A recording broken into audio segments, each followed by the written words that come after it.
Hi there, JKS Plays looking to provide yet another answer to a question that I asked myself. Is it possible to beat Pokémon Scarlet and Violet by using only these two Generation 9 Pokémon? This is Charcadet, the Fire Child Pokémon that appears in both versions. In Pokémon Scarlet, you evolve Charcadet at any level by trading 10 Bronzor fragments at Zapapico for an auspicious armor. Slap that auspicious armor on, and you get Armarouge, the Fire Warrior Pokémon that gains the secondary Psychic typing. It has awesome base stats of 525, where its strength is in its special attack and physical defense. In Pokémon Violet, you can evolve Charcadet by trading 10 Sinistea chips at that same trader in Zapapico for the malicious armor. Slap that armor on and you get Ceruledge, the Fire Blades Pokémon that gains the secondary ghost typing. It also has 525 base stats, with its strengths being its physical attack and special defense. For Pokémon this strong, I only wish that their shiny forms looked a little bit different than what they were, but it is what it is. Can Armarouge and Ceruledge take me all the way to the end credits of Pokémon Scarlet? Well, let's find out together. Welcome to this Pokémon Scarlet Duo Challenge Run, where I will only use Armarouge and Ceruledge. The first rule is pretty simple. I will only use Armarouge and Ceruledge in all the battles. Plus, I will be doing every single badge battle in the suggested order the game intended for the player to do. The second rule, I will not be using items during battle like potions or X attacks and what sorts. But held items will be acceptable, like Shell Bell, leftovers, etc. The third rule, I am only going to allow 2 Terra type changes since I will be doing Terra Raid grinding, but I probably won't rely on that in this run, considering Armarouge and Ceruledge are both outstanding Pokemon with insane move coverage. I featured this dynamic, fiery duo before in many of my Pokemon monotype runs for fun. Armarouge in my Scarlet Psychic run, and Ceruledge in my Scarlet Ghost run, but I also featured Ceruledge in my Pokemon Violet Shiny Badge Quest. For this duo challenge run, I went with the male avatar, and I wanted to make it look as of a fiery competitor as possible. I will not be using any of the Paldean starters in this run, as I bred 2 Charcadet in my main Violet file with 5 best IVs and a random nature. The female I evolved into Armarouge in Scarlet. I nicknamed Mela in honor of the Team Star Firebase leader. She has the timid nature, and you also notice I taught it the TM Scorching Sands that you can find in the Indigo Disc DLC. And here is the male Charcadet that I evolved into Ceruledge while in Violet. It came with the impish nature, and as you also notice by its moveset, it already knows the Ghost Stab move Shadow Claw, which Ceruledge learns the second it evolves from Charcadet. And as you also noticed by the movesets of both Armarouge and Ceruledge, I bred them as Charcadet with the Egg move Disable. As I headed to Mesagoza, I was cut off by my battle-loving neighbor Nemona, giving her a first taste of what Armarouge and Ceruledge can do. As Ceruledge scores the first KO for this dynamic duo with Shadow Claw on Nemona's starter Sprigatito, revealing I chose Fuecoco at the start of the game. I also nicknamed Ceruledge Crispin, after the BB League Elite Four Fire member in Blueberry Academy. I brought out Armarouge for the finishing touch, scorching Pawmi with the move with that name in it, Scorching Sands, a base 70 power ground special attack that has a small chance to burn the opponent. And Nemona got burned in her first battle against my destructive duo as I enter Mesagoza, the largest and most beautiful city in all of the Paldea region. After doing some sightseeing around the town and flexing on Team Star, Nemona was gracious enough to give me my own Terra Orb. I enrolled in the Raja Academy, officially unlocking all 3 major stories of Victory Road, Path of Legends, and Starfall Street. The box legendary Koraidon joined me on my journey as my riding companion. I did some training in maxing out Armarouge's special attack stat and the physical attack stat of Ceruledge in preparation for my first badge of this run in the city of Cortundo. This Armarouge Ceruledge only challenge begins with an absolute massacre against Cortundo Bug Gym Leader Katie. Mela proved she was too hot to handle. All I had to do was click on Mystical Fire 3 times for the easiest gym battle of this entire run. I will never get a gym badge as easily as this one. Well, on to the next one. After making light work of Katie's bugs, I headed over to the land of Kitakami, unlocking the hidden treasure of Area 0 Part 1, the TL Mask DLC, in search of valuable TMs, like this grass special attack energy ball, which I taught Mela, and the steel physical attack Iron Head, which I taught Crispin specifically for this battle against Stony Cliff Titan Cloth. Rock is one of 5 types that Armarouge and Ceruledge is weak to, but as I said a few moments ago, Armarouge and Ceruledge have outstanding move coverage, like that Iron Head, which knocked Cloth, the giant crustacean, into the second phase of this bout, where I team up with Arven and its shoulder. I started off by cutting off Cloth's attack power by a half by burning the crab with Will-O-Wisp. Crispin's second Iron Head not only took Cloth down to a quarter of its health, it also managed to get a flinch. Cloth never got to make another move after Arven's shoulder scored the win with a combination of Water Gun and a priority Ice Shard, which handed me my second badge in relatively easy fashion. Now I headed over to Artisan Town after taking down the Stony Cliff Titan and deal with Grass Gym Leader Brassius, another gym in Paldea where Armarouge and Ceruledge have a decisive type advantage. And while in Kitakami, I found the TM for Flamethrower, a move Armarouge can learn by leveling up in the later stages, but I decided to teach it to Mela anyway to completely incinerate Brassius' plants. But for the ace Pokemon, Grass Terra Sudowoodo, it took 2 flamethrowers to put down Sudowoodo, considering it has the sturdy ability, meaning it will always live out an attack that is supposed to be a one-hit KO on 1 hit point left. Sudowoodo does have the super effective rock move Rock Throw, but decided to go with Trailblaze to try to build its speed up. But it was never going to be faster than Armarouge on the second turn, as a second flamethrower polished off another easy gym badge victory, bringing my badge count up to 3. In preparation for badge number 4, I headed to Levincia Town to get a very valuable held item in Wise Glasses to power up the special attacks of Armarouge, and I also went back to Sebapico to get the Rocky Helmet, which I was going to put to use immediately against the Open Sky Titan Bombardier, one of many Pokemon that will have a type advantage against both my Pokemon. On top of that, this stupid bird has the Rocky Payload ability, which makes all its rock moves get the same type attack bonus, even though Bombardier is a dark and flying type. Crispin handled business on the first phase with the combination of Flame Charge and X-Scissor. I burned Bombardier on the first turn of the second phase to cut its attack power in half, and it definitely helped after taking the super effective Rock Throw, not a contact move which allowed for Bombardier to avoid Rocky Helmet damage. A massive Iron Head from Ceruledge struck for big damage. Then on the third and final turn, Crispin earned the victory over our second Titan in this run with a neutral X-Scissor, and down went the Open Sky Titan. I didn't even need help from Arven and his Neckley on this exchange.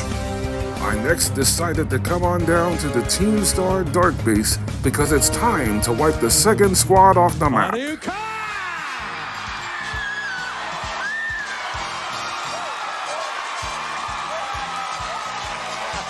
Dark is is another type that Armarouge and Ceruledge is weak to. So I stepped up against the Team Star Dark Leader Giacomo, and I was not playing around.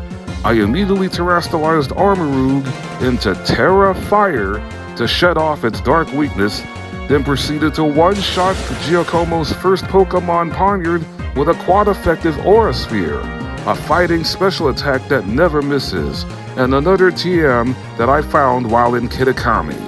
The second Starmobile can still make things complicated if it puts Armarouge to sleep with Wicked Torque. It didn't on the first turn, allowing for Armarouge to lower the special defense of the Starmobile by 2 with Acid Spray, and after taking a second Wicked Torque, this double-stab Terra-boosted Flamethrower sends this first Team Starmobile into the junkyard. Mela is magnificent and triumphant. I now own 5 badges, as I get ready to next enter the Iono Zone. But before taking on my third gym, I handed Nemona yet another L to her record against me, as Armarouge swept all 3 of Nemona's Pokemon in the warm-up battle. Now to go up against the lean, mean, streaming Queen Iono, a master of electric types. I led off with Crispin against Iono's first Pokemon, Wattrel, who immediately got one shot with a Shadow Claw before it got to make a single move. Luxio threatens with the super effective Dark move Bites. Thanks to the Intimidate, Shadow Claw missed out on a second straight one-shot, but Luxio got taken out anyway after connecting with Bite due to the fact that I had Ceruledge hold the Rocky Helmet. Bellybolt fared no better as it got one shot by Mela's Scorching Sands. And now Iono was down to her final Pokemon, Mismagius, a pure Ghost type. Normally weak to Ghost and Dark, and since Electric's only weakness is the ground, the second Mismagius terrestrializes into Terra Electric, it gets rid of all of its weaknesses. Considering Mismagius has the ability Levitate. Unless if I had a Pokemon with Mold Breaker as its ability, then Mismagius can get hit by ground-type moves. But I really don't need Mold Breaker, as Armarouge's first Mystical Fire lowered the special attack of Mismagius by a stage. Hex barely tickled Armarouge before Mismagius went down with a second double-stab Terra-boosted Mystical Fire to secure our third Gym Badge victory. Armarouge's second Mystical Fire also landed a critical hit, as I now have 6 badges in this run. And if any of you found this battle to be shocking, go smash that subscribe button. Not too far away from Levincia Town, I headed next to the Team Star Fire base for... It's a new Viper!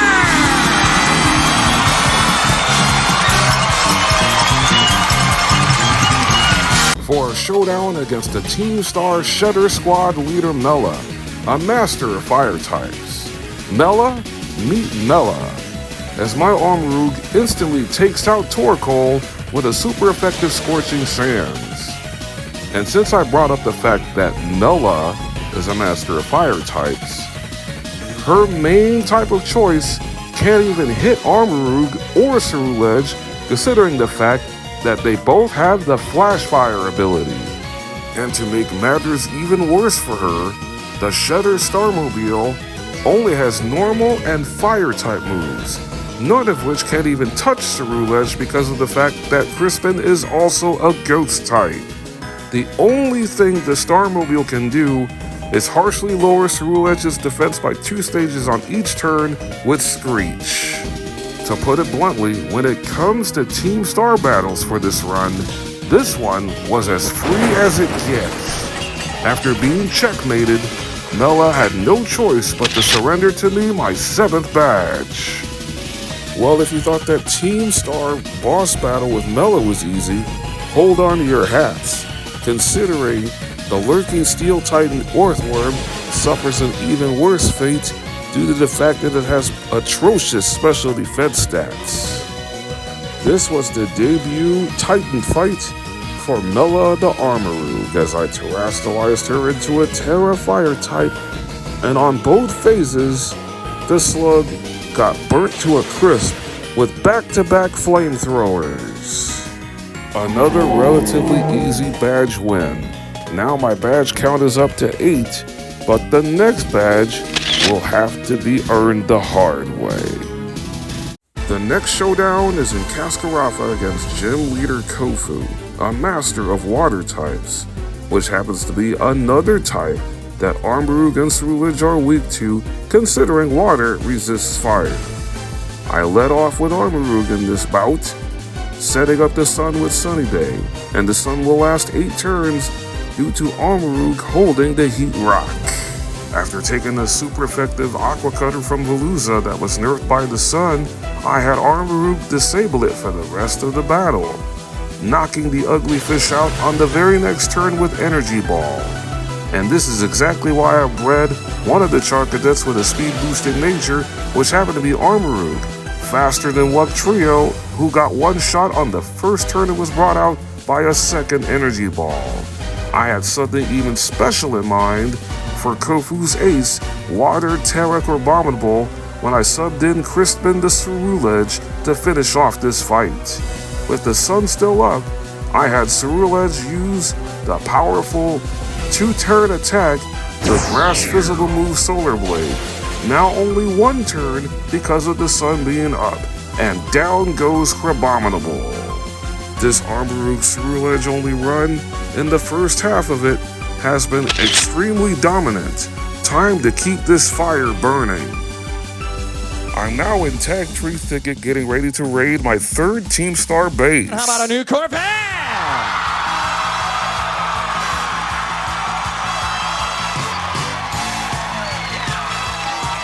As I'm now locked in a battle versus Team Star Poison Leader Atticus. My goal for this bout was to start with Armarouge and build up its special stats as many times as I could against his first Pokémon Skuntank. Using Calm Mind boosts your special attack and special defense by a single stage. On the first 2 turns I was able to beg Skuntank into using 2 Sucker Punch attacks that failed. On the 3rd turn, Armarouge was faster and was able to get its special stats to a +3 before briefly being poisoned by Skuntank's Toxic, but I came prepared in giving Armarouge a Pecha Berry. From that point, Atticus can only hopelessly watch as his Skuntank and the incoming Revavroom each got dusted off by +3 Scorching Sands attacks, and Muck went down to a +3 Size Shock, setting the stage for the real threat on Atticus's team, the Navi Starmobile, which always likes to ram into the opposing Pokemon and get them poisoned with Noxious Torque. This time I didn't have a way to get rid of the poison, but it didn't matter, as Armarouge Scorching Sands at +3 nearly scored a one-shot.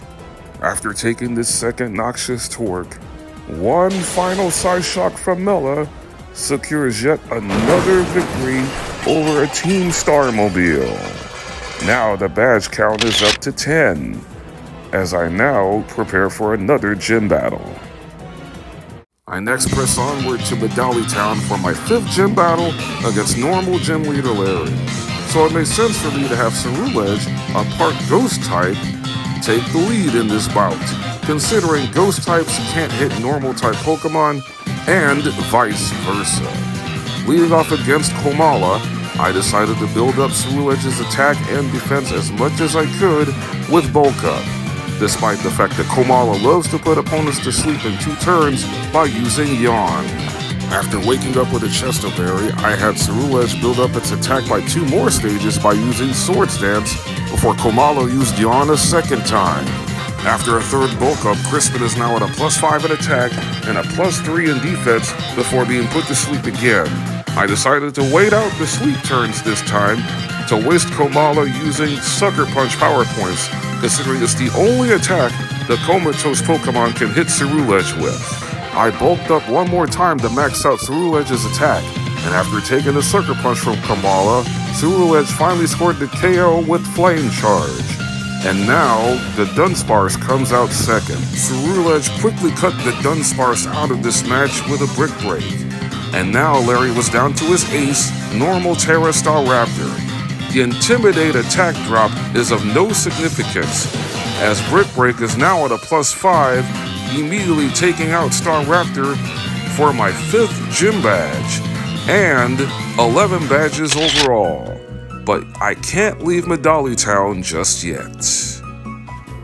As soon as I go back to the Medali Gym, I am greeted by not only Nemona, but by top champion Gita, who wanted to observe up close me in action for the first time against my rival. In typical Nemona fashion, she challenges me to a battle knowing that my Ceruledge is less than 100%. But fortunately for me, Gita is nice enough to patch up Ceruledge as I go up against Nemona one more time right after getting my 5th gem. And as the battle started, unfortunately so did the rain, which decreases the power of fire-type attacks by 50%. After taking an Accel Rock, Ceruledge scored the first KO by defeating Nemona's Midday Lycanroc. I knew I needed to call an audible, so I swapped Ceruledge out in favor of Armarouge to go up against Nemona's next 2 Pokemon, as both Gumi and the incoming Pomo both get destroyed by a Side Shock, which is super effective against the Gen 9 Pika clone. The most significant part about this battle with Nemona is we get our first look at a fully evolved Meowscarada, which Nemona wastes no time in terastallizing. Upon evolving from Sprigatito all the way to level 36, Meowscarada gains the Dark typing, which is super effective against both Armarouge and Ceruledge. Meowscarada outspeeds and hits Armarouge with a slash. I wanted to build Mela's speed up by having her hit Meowscarada with this Flame Charge, which did significant damage despite the rain nerf. But not only did the Flame Charge land a crit, the rain stopped at the exact moment I needed it to, which is bad news for Nemona, as Meowscarada is about to get smoked by a double-stab Terra-boosted full-force flamethrower. Chalk up yet another victory for yours truly over Nemona. Regardless if you win or lose this battle, you get to progress on in this story. And as a reward for battling in front of the top champion, Gita rewards you the TM for Terra Blast. I then navigated my way through Kitakami, progressing in the TMS DLC story, picking up the EXP charm to further speed up the leveling process of my Pokemon. Heading back to Paldea, I made haste over to Montanavera Town to challenge Rhyme, the MIC of RIP and a master of ghost types, in the base game of Scarlet and Violet's only double battle. This is also the gimmick gem, and I decided to take full advantage of them right away by terastallizing Ceruledge into a Terra Fire type to shed off its ghost weakness. And I also had Ceruledge use Quick Guard to protect both Mela and Crispin from priority moves like the Shadow Sneak from Mimikyu and Banette's Sucker Punch. Armarouge then one-shots Banette out of here with Dark Pulse. And once the crowd starts going wild, both my Pokemon get an Omni Boost to all 5 of its stats, in both the attack stats, both defense stats, and speed. If I didn't terastallize Ceruledge on the first turn, both of my Pokemon would have simply got a boost to both their attack stats. And as Rhyme brought out her 3rd Pokemon, Houndstone, I had Ceruledge break Mimikyu's disguise with Night Slash, then Armarouge one-shot Houndstone with a Dark Pulse, sending the already dead doggo back to its grave. Mimikyu then struck Ceruledge with a Slash, which is possible now, considering by terastallizing, Ceruledge loses its ghost typing now that it's Terra Fire. And after finishing off Houndstone, both my Pokemon got the attack boost, putting both Ceruledge and Armarouge at a +2 and both their attack stats. Rhyme then brings out her ace, the low-key form of Toxtricity, terastallizing into a Terra Ghost type. But Toxtricity became just another victim to Armarouge's 3rd Dark Pulse of this match. And with Mimikyu still on the field, I had Ceruledge finish things off with a critical hit Shadow Claw. Both Mela and Crispin, as a result of that final KO, leveled up to 48, which is perfect for Crispin because at that level, Ceruledge learns its signature move Bitter Blade, a base 80 power, physical fire attack that heals up Ceruledge when it makes contact with the opposing Pokemon. After claiming my 6th gym badge and getting the TM for Shadow Ball from Rhyme, I showed off the new move Bitter Blade to Nemona, finishing off her Meowscarada in another warm-up battle while at Alfrenada Town. However, I decided not to challenge the gym leader right then and there. I decided to take a detour and head over to the Asado Desert and face off against the quaking Earth Titan Great Tusk, a ground and fighting type Paradox Pokemon, which has a powerful attack stat, which I decided to cut the power in half by burning the ancient Donphan with Will-O-Wisp, then striking with this Size Shock, considering Armarouge's part Psychic typing is super effective against fighting. Great Tusk built up its speed on the turn after by hitting Rapid Spin, then delivering a Brick Break which landed a critical hit. I opted for Flamethrower to finally put Great Tusk down and set up the second phase of this battle where I team up with Arven and his Scovillain. Once again, I used Will-O-Wisp on turn 1 to burn Great Tusk, showing great respect for the fact that it has the ground move Stomping Tantrum, but it used Brick Break on its first turn targeting Armarouge, who retaliated with a critical hit Size Shock, striking for over half of Great Tusk's health. Scovillain even helped out by hitting the grass move Razor Leaf, which is also super effective, before Armarouge's final Size Shock took Great Tusk out, shrinking the 4th Titan of this run down to size. I have now collected 13 badges. After crossing the Quaking Earth Titan off my badge list, I headed back to Alfornada to square off against my favorite gym leader in the Paldea region, Psychic Gym Leader Tulip. Unfortunately for Tulip, it's a big advantage for my Ghost-type Ceruledge. Tulip's first 3 Pokemon quickly got eliminated. Farigiraf got dropped by a critical hit Night Slash, Espathra went down to a Shadow Claw, and Gardevoir got ran over by an Iron Head. And as far as Tulip's ace Psychic Terraflorges is concerned, terastallizing into Terra Psychic makes her extremely vulnerable to yet another Shadow Claw. This is the second clean sweep of a gym for Crispin the Ceruledge, giving me 7 gym badges, and now I feel great to go after number 8. The final gym battle finally commences atop Glaciata Mountain against Ice Gym Leader Grusha. Now I decided to have Mela the Armarouge close things out by sweeping this entire gym, first by setting up the sun for 8 turns due to holding the Heat Rock with Sunny Day. Frostmoth responded by setting up a Tailwind so that Grusha's team can be faster on the next 3 turns. In order to counter the speed discrepancy, I had Armarouge build up its speed by a stage by knocking out Frostmoth with a quad effective Flame Charge after taking a stinging neutral Bug Buzz. The move paid off as I was able to outspeed Beartic and one-shot the Polar Bear with Flamethrower. I was also able to outspeed said Titan on the next turn with a second Flamethrower before taking a liquidation that was nerfed by the sun, but the Tailwind petered out and said Titan went down to a second Flamethrower, forcing Grusha to call upon his ace Pokemon, Ice Terra Altaria, a Dragon and Flying type. Normally Dragon types resist fire, but the moment Altaria terastallizes, it makes Flamethrower super effective, and now I have officially claimed all 8 Paldea region gym badges. And as a result of Altaria going down, Mela has swept all 3 gyms in Paldea where fire has the distinct type advantage over bug, grass, and ice. After taking a celebratory photo with Grusha, I was met in the Glaciato gym by Nemona and top champion Gita, who reminds me, as a result of defeating all the gyms, I have officially qualified for the Pokemon League, yet there is still 3 more badges for me to collect. Badge 16 is now waiting for me at North Province Area 3 as... It's a new Cadillac!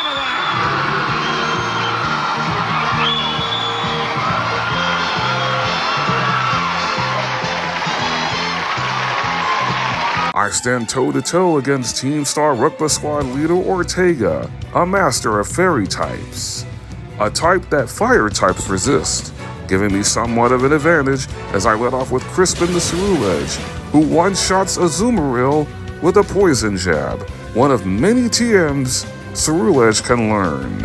And now that I'm on the topic of technical machines, I found the Flash Cannon TM in South Province Area 3, which I taught to Mela the Armarouge, showing it off in battle for the first time, taking out both Dachsbun and Wigglytuff. What the heck? Why is my team on the ropes? That's totally not fair! Well, life's not fair, Ortega, as he summons the Rookba Starmobile into battle. I may have gotten into Ortega's head because on the first 2 turns, it kept going for the resistant magical torque to try to confuse Armarouge, but it wasn't working. And all I was doing was having Armarouge stay on the aggressive by firing a flurry of flash cannons. Ortega finally figured out again that it can't confuse Armarouge because of the fact that the misty terrain was still on the field. It finally used Steel Roller on turn 3, but it was too little too late, as a 3rd flash cannon from Mela scores us our 4th victory over Team Star base. Looking as stylish as ever, time for me to raid the final Team Star base for A new Porsche!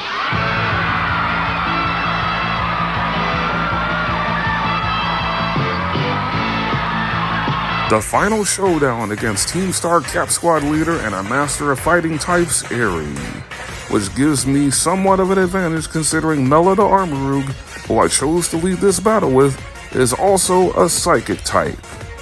I decided to start with the same strategy I tried earlier against Team Star Poison leader Atticus, and that is build up Armarouge's special attack and special defense by 1 stage as much as I could with Calm Mind, considering Aerie's first Pokemon Toxicroak, which is also a poison type, has the dark move, priority move, Sucker Punch.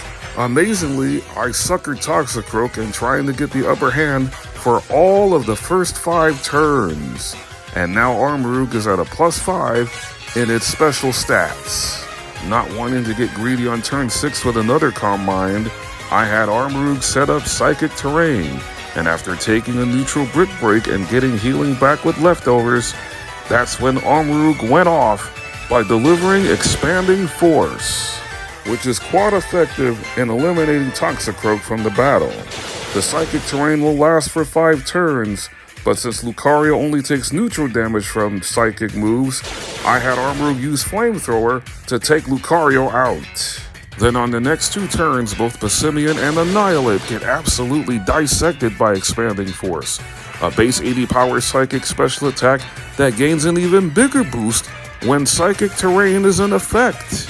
And with Armarouge at +5, power like that is way too much for the Cap Starmobile to deal with. Mela brought the pain, Aerie is crushed, and now I have 17 badges. One final Titan battle to clear off my list before I challenge the Pokemon League, and that is going up against the giant whale-like catfish, the False Dragon Titan Dondozo. I knew it was going to take a total team effort by Mela and Crispin to get me through this fight, but Mela soloed the first phase by defeating Dondozo with 2 energy balls. For the second phase, I teamed up with Arvin and his Greedent, and Dondozo's health bar got larger by eating Herba Mystica. After softening up Dondozo's special defense with Acid Spray, which actually landed a critical hit, 1 energy ball was all it took to finish off the False Dragon Titan. But this is the only Titan battle in Scarlet and Violet that has 3 phases, as the actual Dragon Titan, the Dragon Water Sushi monster Tatsugiri, comes to battle. Acid Spray was once again the call as I lowered the special defense of Tatsugiri by 2 before taking an Icy Wind that lowered Armarouge's speed. So I decided to swap out and bring in Crispin the Ceruledge, who had to take a nasty Muddy Water on the switch. Fortunately, Muddy Water didn't drop the accuracy of Ceruledge, as I was able to use a Sunny Day to discourage Tatsugiri from using that move again. Arvin's Greedent lowered the defense of Tatsugiri with Tail Whip before being knocked out by a Dragon Pulse. Tatsugiri's second Dragon Pulse brought Ceruledge down to 4 HP before Crispin earned the victory with a second Dragon Claw. All 18 badges have officially been claimed in this Pokémon Scarlet, Armarouge and Ceruledge only run.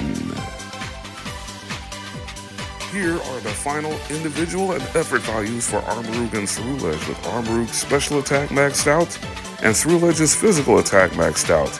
As you noticed, I never changed the Terra types of both Mela and Crispin, as I decided to take on the Paldea Elite Four first, starting with the toughest one for my duo, Rika and her ground types.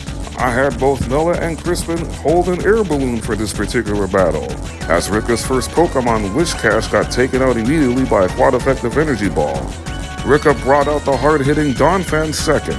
After softening up the special defense of the element with acid spray, Mela's air balloon got popped by a critical hit Stone Edge before another energy ball took Donphan out. Up next for Rika was Dugtrio, so I subbed in Crispin the Ceruledge to take out Dugtrio with this Bitter Blade after Dugtrio set up a Sandstorm. I started off this Elite Four run with Mela and Crispin both at level 65. Crispin took Sandstorm damage, but it didn't pop the air balloon, so I swapped out Ceruledge in favor of Armarouge, who one-shots Camera with a super effective Scorching Sands. And now for the most treacherous part of this Elite Four battle with Rika, as she's now down to her toxic stalling ace, Ground Terra Clodsire. I kept Armarouge in briefly for another bait and switch to bring Ceruledge in. As Rika terrestrialized Clodsire, I knew either Protect or an Earthquake was coming. If the latter happened, the air balloon would still be in effect for Ceruledge. And the strategy worked according to plan on that exchange. Unfortunately, I Bitter Bladed right into Clodsire's Protect on the next turn, so I was faced with a difficult decision. I decided to terrestrialize Ceruledge for more juice, hoping that the Bitter Blade on the next turn would cause a knockout, knowing that the air balloon was going to be popped on the next turn. Unfortunately, I didn't get the KO with Bitter Blade, and the air balloon was popped by Clodsire's Liquidation. I disabled Liquidation on the next turn, then Clodsire retaliated by badly poisoning Ceruledge with Toxic. And since the damage from Toxic doubles on every single turn, I knew I had to sub Ceruledge out and bring Armarouge back in to try to finish Clodsire off. However, on this turn, Rika outsmarted me. Thinking that Clodsire was going to Protect, Clodsire is surprisingly faster despite Armarouge's speed-boosting nature, and I suffer my first KO loss of this run thanks to the double-stab terrestrialized Earthquake from Clodsire. It all comes down to Ceruledge. If Clodsire protects on this turn, we're in big trouble. And thankfully, it didn't happen. One final Bitter Blade, and Crispin saves the battle, despite the fact that I now no longer have a deathless run in this Armarouge and Ceruledge only challenge in Pokémon Scarlet. However, I am allowed to fully restore Ceruledge and revive Armarouge after barely surviving Rika's grounded onslaught. Thankfully, the next Elite Four matchup is a favorable one. After that brutal battle with Rika, I now enter into the second matchup against Elite Four member Poppy. And believe it or not, Armarouge and Ceruledge have the type advantage, considering fire melts down steel types, including Poppy's first Pokemon Capraja, who ends up getting torched in one hit by Armarouge's signature move Armor Cannon, which is basically a fighting version of Close Combat, except this is a base 120 power fire special attack that does have the side effect of lowering both your defenses after it hits. That's why I subbed out Armarouge and brought in Crispin the Ceruledge to deal with Poppy's second Pokemon Bronzong, which does have the super effective moves Earthquake and Rock Blast, but Bronzong never got to use either of them as it got deleted by a Shadow Claw. That is Crispin's first and last appearance for this bout, as I decided to let Mela have her redemption for the remainder of this bout with Poppy, taking out Corviknight with a flamethrower, then bringing Magnezone down to its 30 with a quad-effective Scorching Sands. Magnezone set up a light screen, but it ended up getting knocked out on the next hit by Flamethrower, and now Poppy was down to her ace, one of my favorite steel types in all of Pokemon, Tinkaton. And because of Magnezone's light screen having the damage done by special attacks, I made the decision to terrestrialize Mela into a Terra Fire type, as Poppy does the same with her ace, terrestrializing Tinkaton into a pure steel type, and it also has the fairy typing.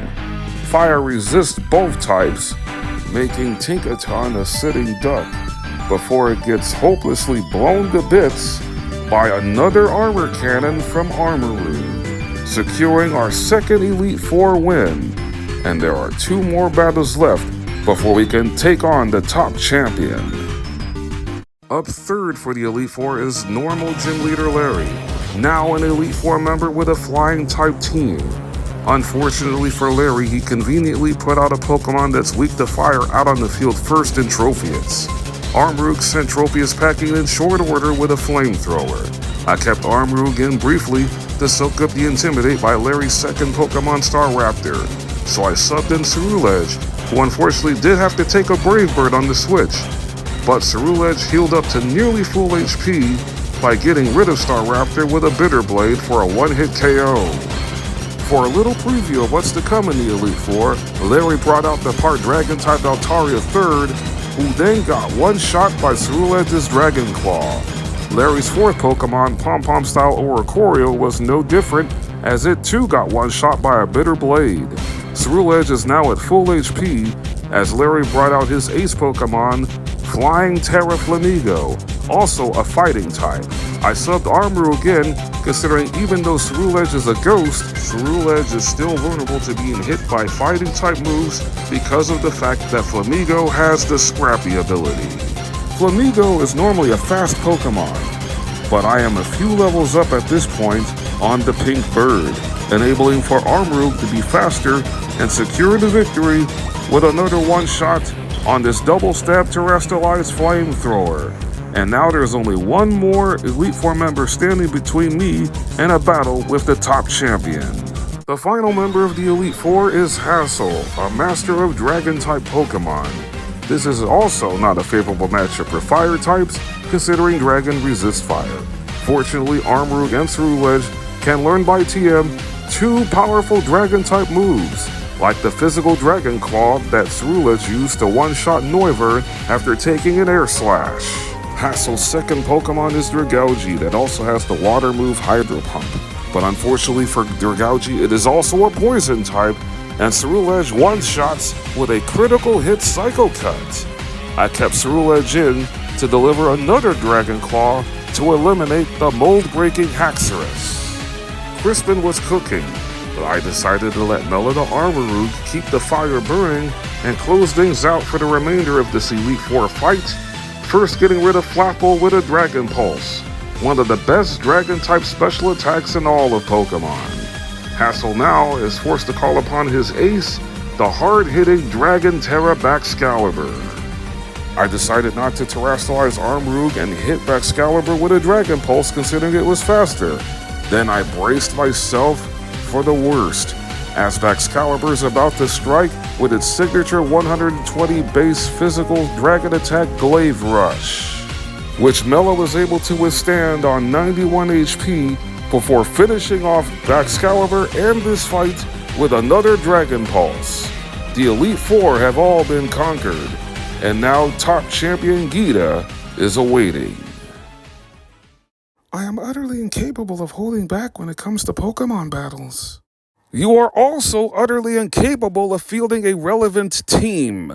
Half of your team is weak to fire, 2 more are weak to Ceruledge's secondary ghost typing, and I have a vicious ending in store for your so-called ace. Hit the music!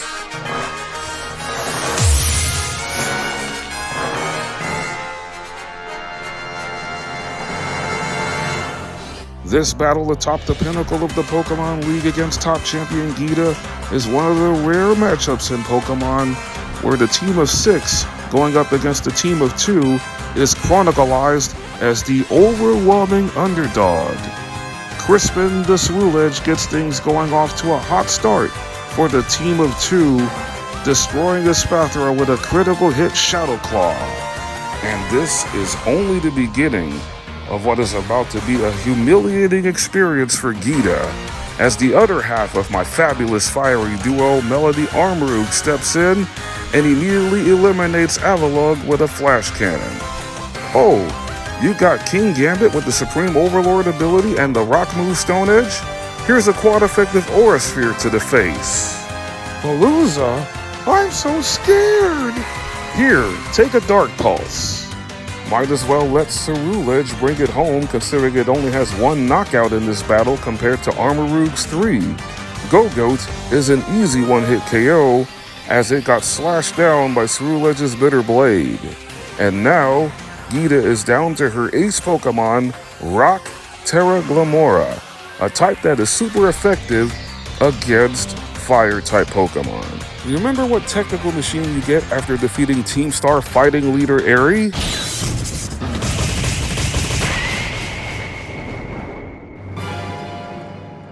That was the vicious ending I planned for Gita's ace that should have been her lead, which would have made this battle a lot more interesting.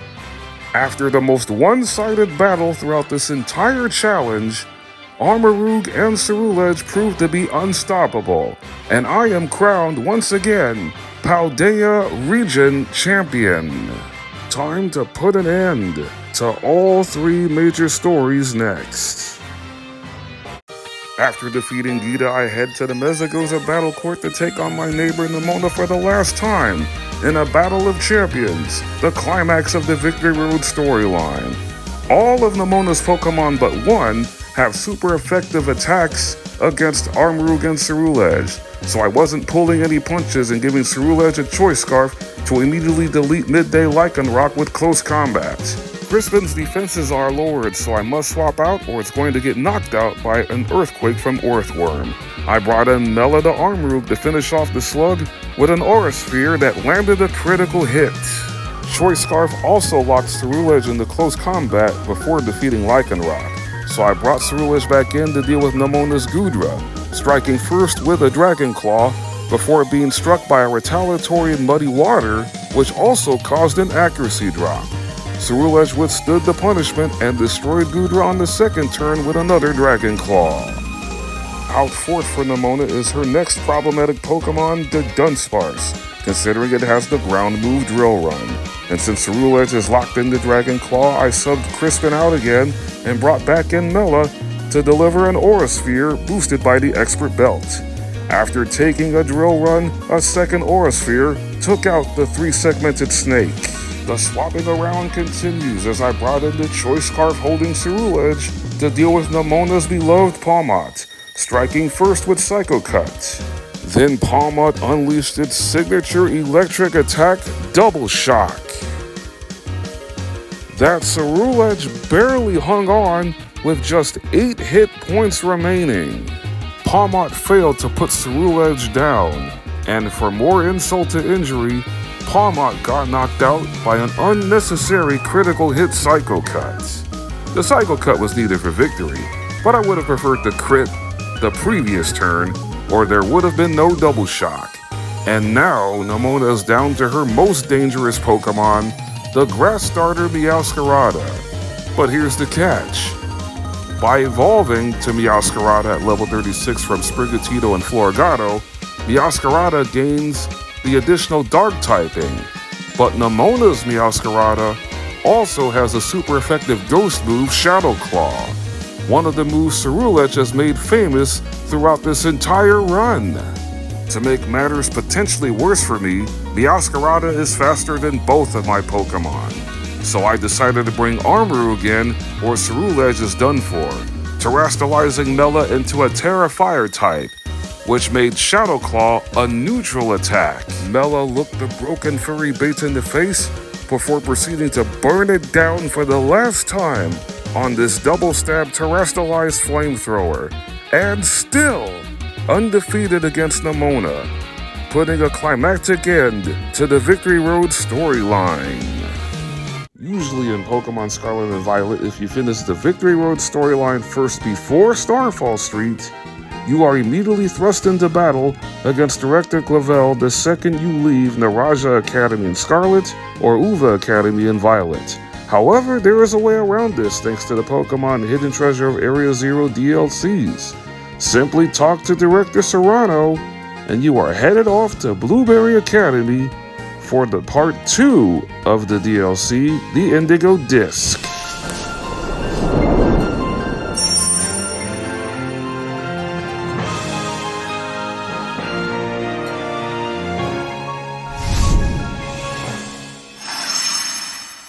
For those of you who haven't purchased the DLC, you should know you must beat the base game and the Teal Mask DLC story before you can further progress in the Indigo Disc.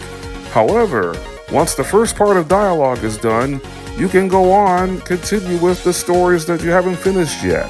And I decided to take on Director Clavel immediately in front of the Naraja Academy entrance. Hoping to keep the momentum that Armarouge and Ceruledge was building on a high note, I led off with Crispin to one-shot Clavel's lead Oranguru with a move that is a TM that Ceruledge can learn, the Bug Physical Attack X-Scissor.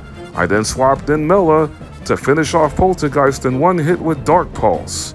From there, things continued to go on a downward spiral for Clavel as his Houndoom took one to the eyes courtesy of Mela's Scorching Sands.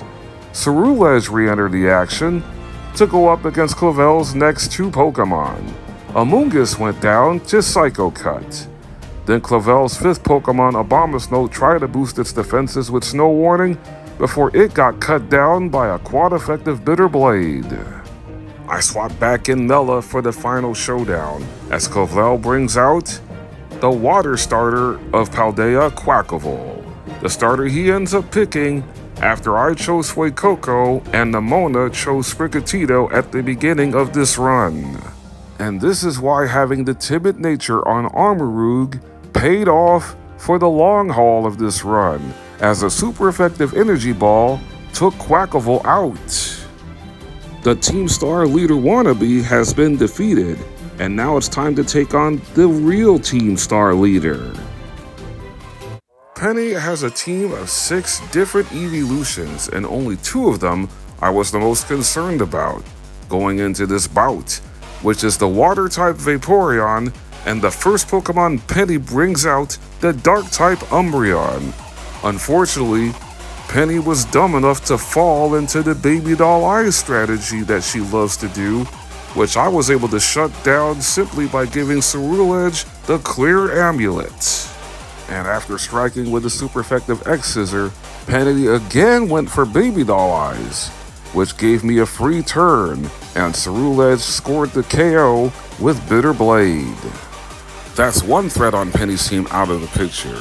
I subbed in Armarouge to deal with the other one, Vaporeon, giving Armarouge the Expert Belt, which powers up super effective attacks by 20%. That was more than enough to power up Armarouge's Energy Ball, finishing off Vaporeon. I also had another super effective attack in store for Penny's third evolution, Jolteon, who got taken down by Scorching Sands after taking off a chunk of Armarouge's HP with Thunder. The Grass evolution, Leafeon, was next, as Penny continued to commit 2-eyed sins. Leafeon had to pay for them with a poison jab that also caused poison status. Then the follow-up slashing of Ceruledge's blade bitterly sends Leafeon into Faintedville. Penny's penultimate evolution is the Fire-type Flareon, who also has the Flash Fire ability just like my 2 Pokemon. Penny's still stuck on using Baby Doll Eyes before Armarouge hit Flareon right between the eyes with Scorching Sands. After taking a puny quick attack, Armarouge's Acid Spray put Flareon down for the count, and now Penny was down to her last evolution, Fairy Terra Sylveon, who could still pose a threat considering it does have the Ghost special attack Shadow Ball. Sylveon's best attack, Moonblast, is resisted by both of my Pokemon, yet Penny still can't stop using Baby Doll Eyes, leading to Sylveon's demise after Ceruledge delivered 2 Iron Heads to my favorite evolution's Cranium. This bout was just as decisive as my victory over top champion Gita in this Pokémon Scarlet Armarouge and Ceruledge only challenge, putting an end to the Starfall Street story. Before I can get into the final duel against the final boss, Professor AI Sada, I have to defeat her son Arvin in a Pokemon battle at the Pokopath Lighthouse first. At this point of the run, it shouldn't be too much of an issue for my Mela and Crispin, the latter of which one-shots Arvin's first Pokemon greeted with close combat. I then brought Mela in to deal with Arvin's second Pokemon, Garganacl, which does not have good special defense, as it too went down to the combination of Scorching Sands and Flash Cannon, powered up by the fact that Armarouge is holding the Expert Belt. The Expert Belt also powered up Armarouge's Stab Flamethrower that eliminated Toadscruel from the equation, and the incoming Cloyster took an Energy Ball to the face. I brought Ceruledge back in. Unfortunately, he had to take Stealth Rock damage before facing off and eventually wiping out Scovillain with a super effective Poison Jab, also powered up by the fact that Ceruledge was holding an Expert Belt. Leaving Arven with only one Pokemon left, his precious ace, Dark Terra Mabosstiff, a Pokemon that could potentially wreck this run with a double stab terrestrialized crunch. Upon arrival, Mabosstiff also dropped the attack stat of Ceruledge with Intimidate, which is why this X-Scissor only struck for half of Mabosstiff's health. This crunch, if I didn't terrestrialize Ceruledge, would have knocked Crispin out, but this final Bitter Blade ended the fight and thus the Path of Legend story. And by virtue of that final knockout, all three major storylines have officially been completed and only the final fight remains. My Pokémon Scarlet, Armarouge, and Ceruledge only run has now reached the finish line as I join Nemona, Arven, and Penny on the way home to the Great Crater of Paldea, driving down to the deepest depths of Area Zero with the Box Legendary Koraidon as I take on Professor AI Sada and her amazing array of past Paradox Pokemon, all of which pose a major threat to Armarouge and Ceruledge. But my destructive fiery duo have come this far to turn back now, and we are determined to pass this final test, as Sada leads off with her Ancient Volcarona Slitherwing, a bug and fighting type, which is why I elected to start with Mela the Armarouge, a fire and psychic type. I started the main game's final quest with both Armarouge and Ceruledge at level 75. They each gained a level while navigating through Area Zero for the first time. Armarouge made an opening statement by scorching Slitherwing with a flamethrower for the first KO of this bout. I wanted to keep Armarouge fresh and brought in Crispin the Ceruledge to go up against Sada's second Pokemon, the Ancient Amoonguss and Grass and Dark Dual-type Brute Bonnet, who instantaneously got wiped out by Ceruledge's signature move Bitter Blade. But things are about to get a little bit nasty when Sada brought out her third Pokemon, the Ancient Magneton known as Sandy Shocks. After taking an Energy Ball from Armarouge, Sandy Shock struck hard with a super effective Earth Power, taking just over half of Mela's HP away, before Armarouge recovered in the nick of time to defeat Sandy Shocks with a second Energy Ball. Not wanting to risk Mela's life even further, I swapped out for the final time and bringing Crispin the Ceruledge to deal with the fabulous Fluttermane. Even though I was 11 levels up on Fluttermane, the Ancient Mischievous is still stupid fast, striking first with a powerful Shadow Ball before going down to Ceruledge's Shadow Claw. That's all of Sada's threats taken care of, at least for now. Outfit for Sada is the Ancient Jigglypuff, the Psychic and Fairy Dual-typing Screamtail, the weakest attacker out of all the Paradox Pokemon in Scarlet. So I used this opportunity for Crispin to heal up a bit by using Bitter Blade 2 times over to get rid of Screamtail. As you probably noticed, I also had Ceruledge and Armarouge during this final fight hold the Shell Bell to gain valuable HP whenever they land an attack, and I'm going to need all the HP I can get as Sada brings out her most dangerous Pokemon, the Ancient Salamence, better known as the Dragon and Dark-type Roaring Moon, who gets its attack heightened the second it arrives by holding a booster energy to activate its photosynthesis ability. Figuring that Roaring Moon's strongest attack, Night Slash, was on the way, I charged up that Terra Orb for the final time, terrestrializing Ceruledge into a Terra Fire type to shut off its weakness to Dark-type moves. I held my breath as Night Slash was called for, but the power of friendship caused Night Slash to miss, giving Ceruledge the perfect opportunity to end this run with a Dragon Claw. that left Roaring Moon with 1 HP. Crispin is not out of the woods just yet, as Roaring Moon still has the super effective Stone Edge that doesn't land a critical hit. And on this final double-stab terrestrialized Bitter Blade, Ceruledge has slayed the mighty Roaring Moon.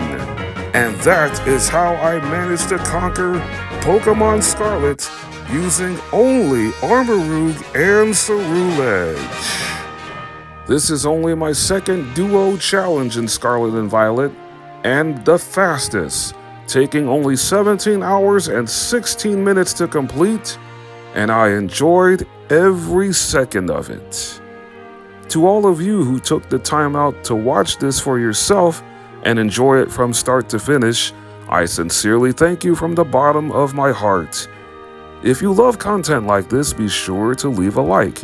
And if you are a newcomer to this channel, please be sure to click on the subscribe button, because every subscription tells me that I am doing something right and will further inspire me to want to make even more gaming content. See you on the next one, and as always, take care, God bless you all, and keep on shining.